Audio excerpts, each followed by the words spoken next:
بصوا، عايزه اقول لكم ان الفراخ مستويه خالص، دايبه كده دوب.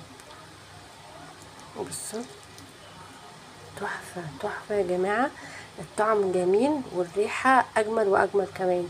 انا عاملاها مع رز بشعريه كده.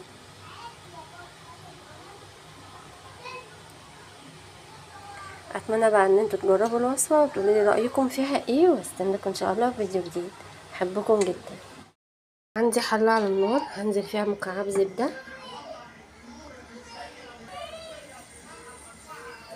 مكعب كبير شويه، وشويه زيت عشان الزبده ما تتحرقش مني. وهنزل ببصلايه متوسطه مقطعاها جريان، وهقلب لحد لما البصل يتكرمل. المقادير اللي هقول لكم عليها دلوقتي يا جماعه مقادير تكفي الكتاب. عايزين تعملوا مثلا فرختين، زودوا في المقادير الضعف.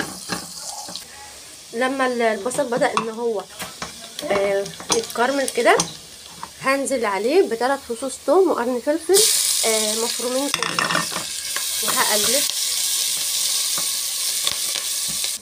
بعد ما قلبت شويه كده، هنزل ب 4 طماطميات وسط ومعاها معلقه صلصه، معلقه كبيره. وهبدأ ان انا اقلب كده. تمام. وهسيبها تتسبك شويه على نار متوسطه.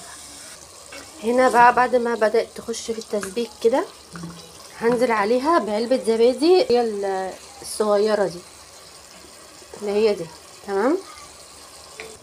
وهقلب، متقلقوش خالص، كل ده هيدوب دلوقتي.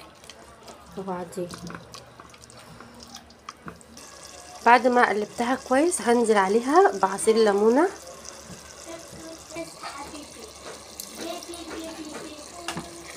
وهقلب برضو.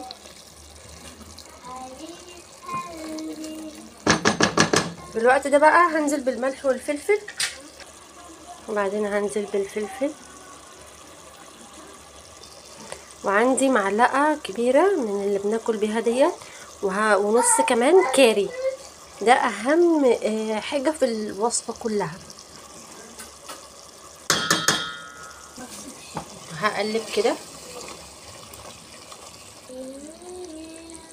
دلوقتي بقى جه دور الفراخ، هنزل بقى بالفراخ هنا كده علشان تبدأ ان هي تستوي. طبعا غسلتها كويس ونقعتها كويس وشطفتها كويس، بس هي طبعا نزلت ميتها وانا سايبها وبقى ما عملت الوصفه. طبعا انا حاطه لها قشر الليمون علشان الزفاره. كده بقى انا رصصت الفراخ كلها اهي. تمام. هي فرخه واحده بس، انا مخليه بتاع الفراخ يقطعها 8 عشان تستوي كويس. تمام. هسيبها بقى تستوي، هغطي عليها، بس هحط لها شويه ميه الاول.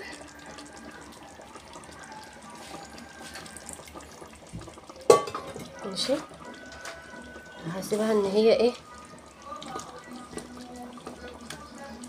عايزه اقول لكم الريحه مش معقوله، الريحه جباره بجد، الريحه ما شاء الله حلوه. كده بقى انا هعمل ايه، هغطيها وهسيبها تستوي براحتها شويه، وبعدين هنشوف بقى هنعمل فيها ايه تاني. دلوقتي بقى انا شلتها من على البوتاجاز بعد ما خدت غلوتين كده، وهحطها في صينيه علشان احطها في الفرن. والاول هعمل ايه، هشيل الفراخ كده من الحله، احطها في الفرن، احطها قصدي في صينيه الفرن، نرصصها كده. عايزه اقول لكم بامان والله يا جماعه بجد الريحه تحفه. الوصفه انا خدتها من شيف معروفه يعني، حبيت ان انا اجربها، يعني بصراحه الريحه مبشره. الكاميرا اصلا ظلمه، يعني ظلموها ظلمه، شكلها يفتح النفس قوي بصراحه. وعماله تقع مني الفراخ وانا بطلعها. لا مش كده، اعمل بعد ما رصيت الفراخ كده في الصينيه، هنزل عليها بقى بكل الخليط الموجود في الحله ده، وبكده تكون جاهزه ان انا ادخلها الفرن على درجه حراره عاليه شويه، وهسيبها لحد لما السائل اللي حواليها دوت تبدا ان هي تاخد لون. هو المفروض في الوصفه نفسها ان انا اغطيها بورق زبده الاول، بعد كده اشيل ورق الزبده عشان تاخد لون من فوق، بس انا مش هغطيها، انا هسيبها تستوي براحتها، وبعد كده تاخد اللون اللي من فوق. تمام. هدخلها كده، وبعد كده هرجع لكم تاني لما نشوف بقى وصلت لحد فين. يا جماعه، جمال حاجه كده منتهى الجمال. عايزه اقول لكم الريحه تحفه والشكل تحفتين. بصوا بقى، تعالوا كده اوريكم الجمال عامل ازاي. تحفه تحفه تحفه. بصوا، عايزه اقول لكم ان الفراخ مستويه خالص، دايبه كده دوب. بصوا، تحفه تحفه يا جماعه. الطعم جميل والريحه اجمل واجمل كمان. انا عاملاها مع رز بشعريه كده.